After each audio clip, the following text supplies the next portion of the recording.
Today we will be identifying the cranial landmarks of the head.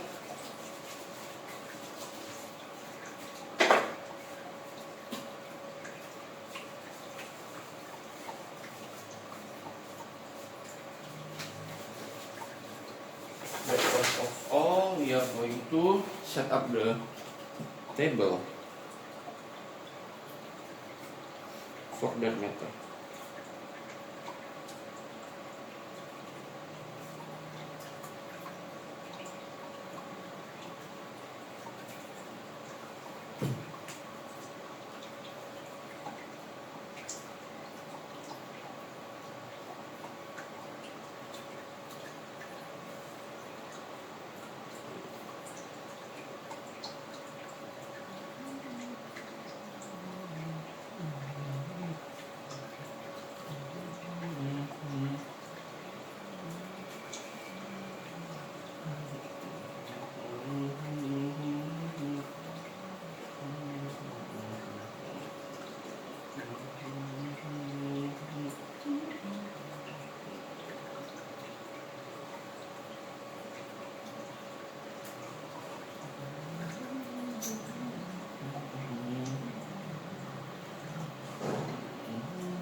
So what we are going to make is the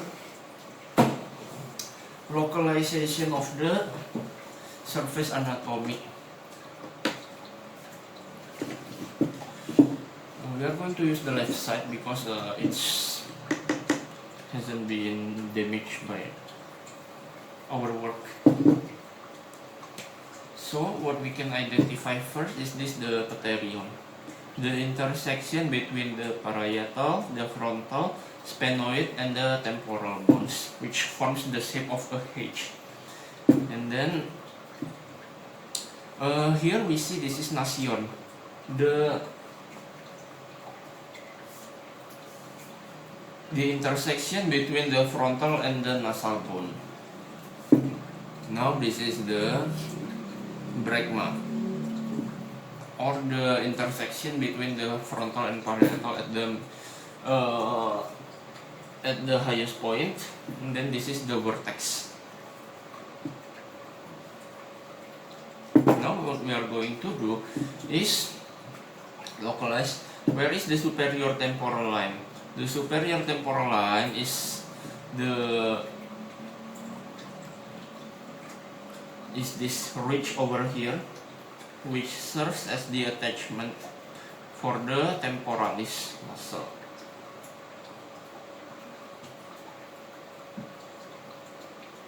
It's pretty big in this specimen. Okay. Then this is the lambda.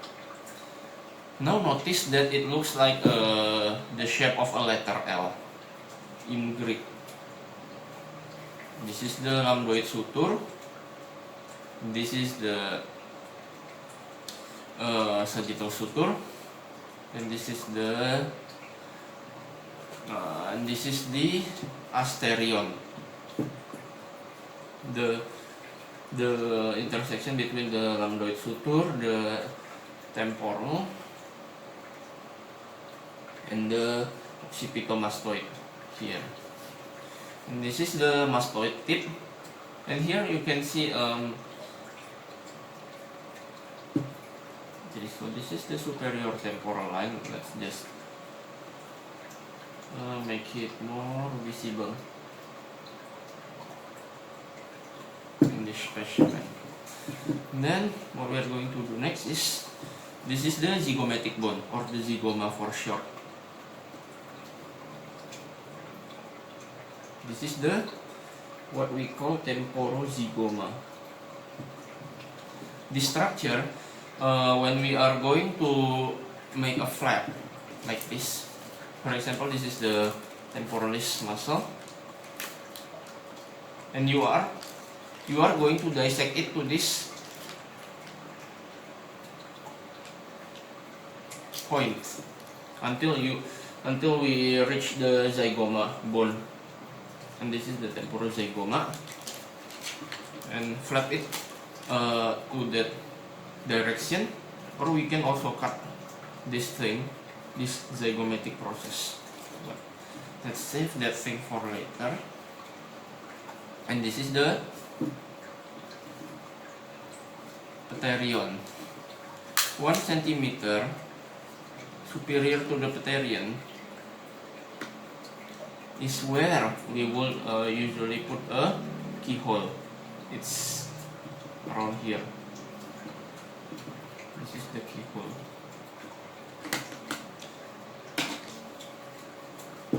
And next, what are we going to do is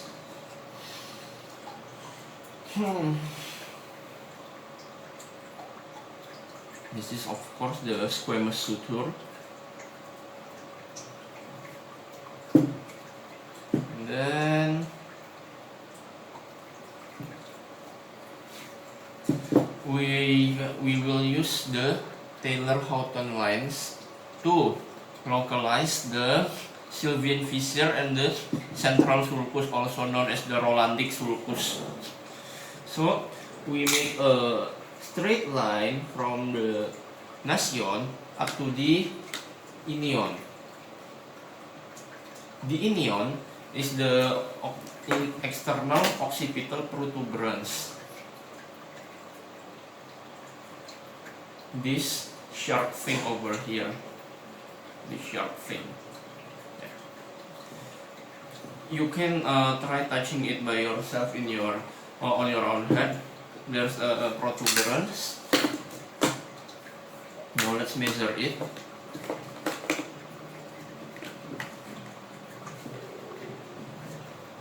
(31 centimeters). Divided by 2, 15.5.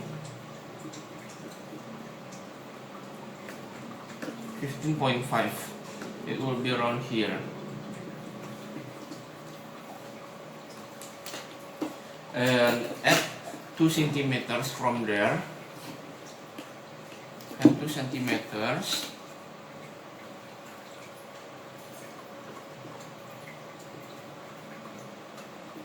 Okay. And now let's see the 3/4 point of there.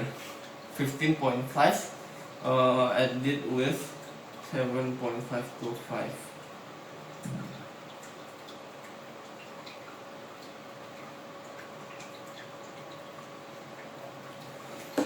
23.25.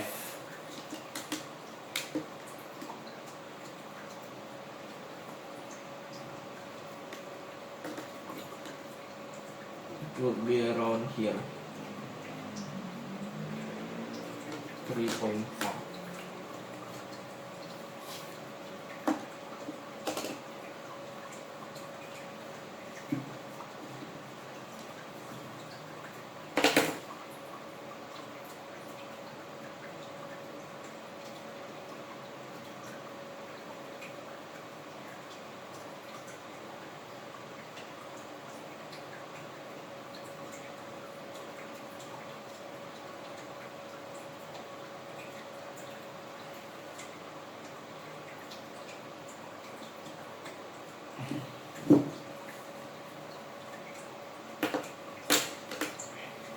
And now what we are going to do is, there will be the condylar line.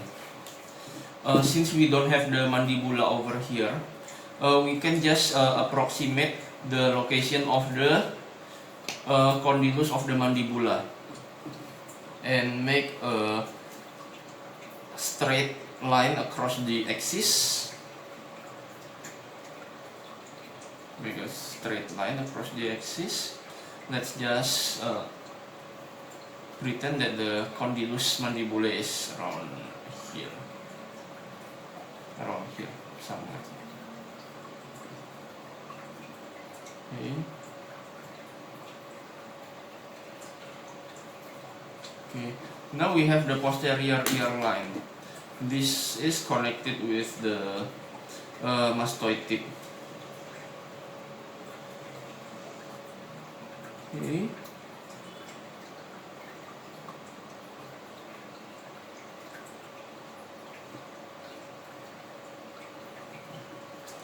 Posterior ear line. Now here we have the external acousticus meatus.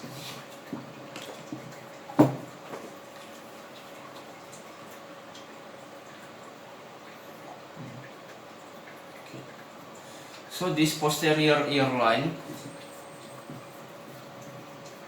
it should align actually with the 2 centimeters above the posterior to the 2 centimeters posterior to the half point between nasion and inion. So we will have to revise this thing. Okay.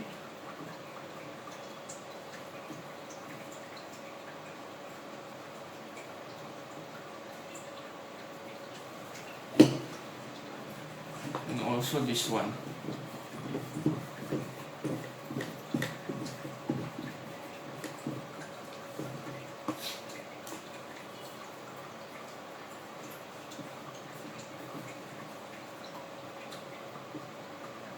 This is the condylus mandibulae.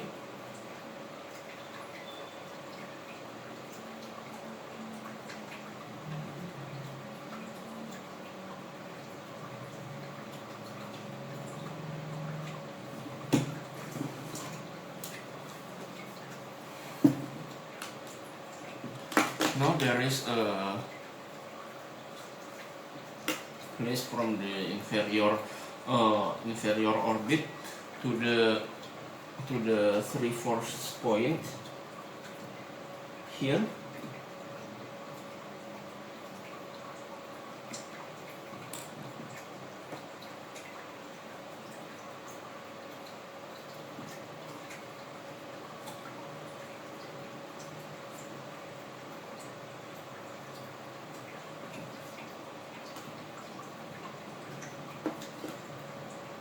The 3/4 point is around here. So what we are going to do is create a straight line from here, and dotted line to mark it.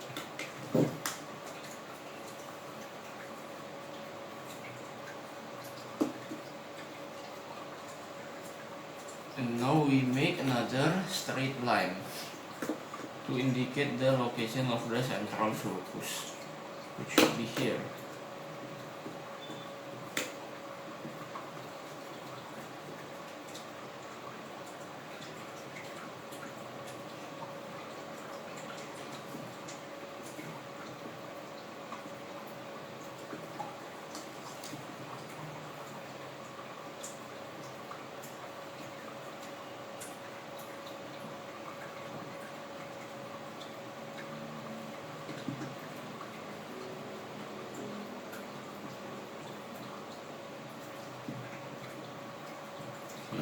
So, what do we call these lines again? They are called the Taylor-Houghton lines. Feel free to look at them. And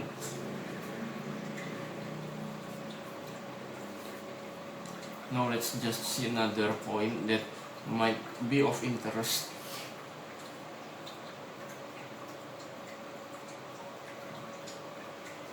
So this is the coronal suture. 1 centimeter and 1 centimeters anterior to and 3 centimeters lateral to the coronal suture is the Cosher's point, which indicated the entry point for most ventricular procedures, or procedures which involve the lateral ventricle, for example shunting. And now let's see another point which may be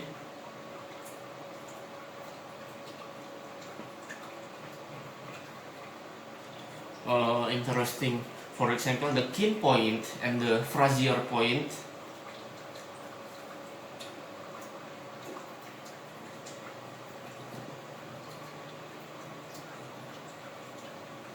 It should be around here.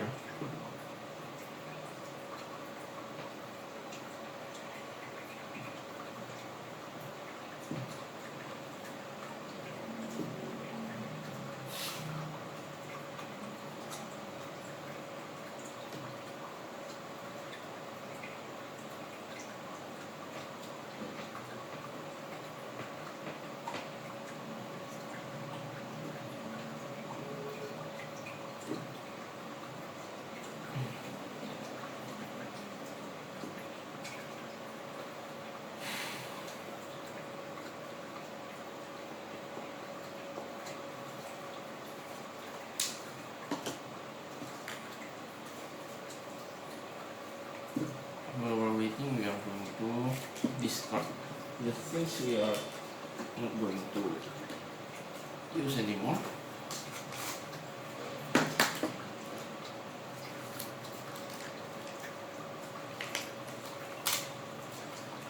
It's a good thing to take care of sharps and put them in the safest container possible.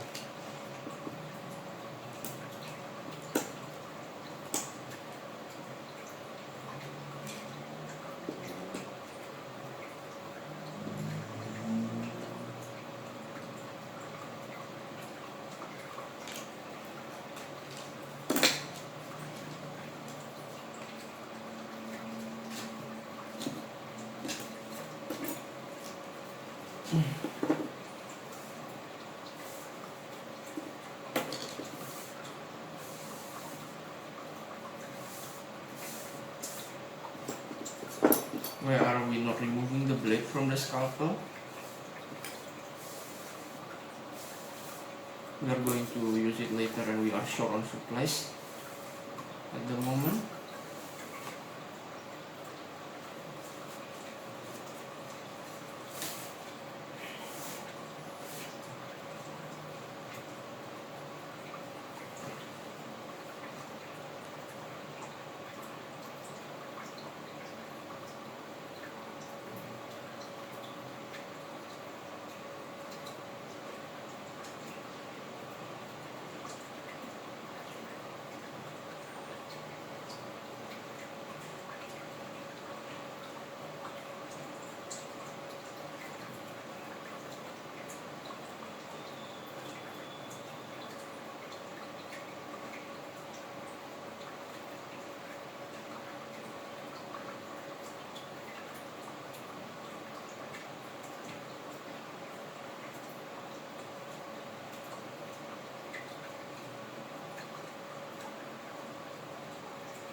where do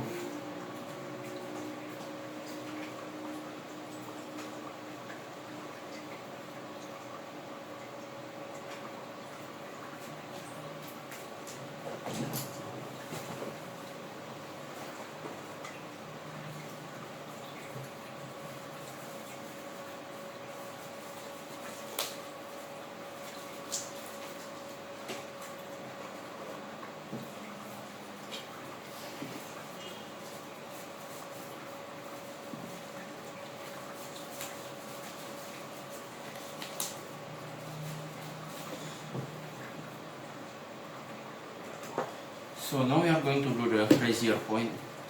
Brazier point is quite rarely used, but it's 6 centimeters above the inion and 3 centimeters lateral to it. So in this case it will be here.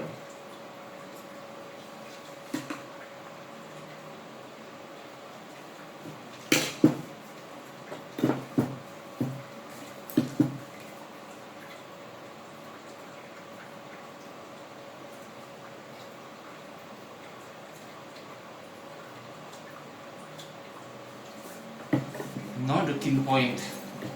Traditionally it is 3 centimeters above the pinna, and if the pinna is here, let's just see if the pinna is here, and 3 centimeters behind it also. So in this patient, the kin point will be around here. Oops. It will be around here. So if we take the axis is here, the pinna will be here, and thus the kin point will be here.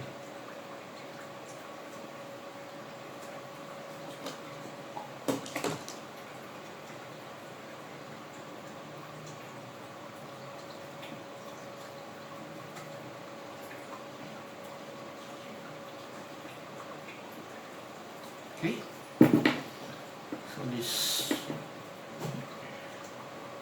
it looks quite good now, and now we are going to end the session as we are going to explore the world around us, if you know what I mean. And see you on another session. Goodbye.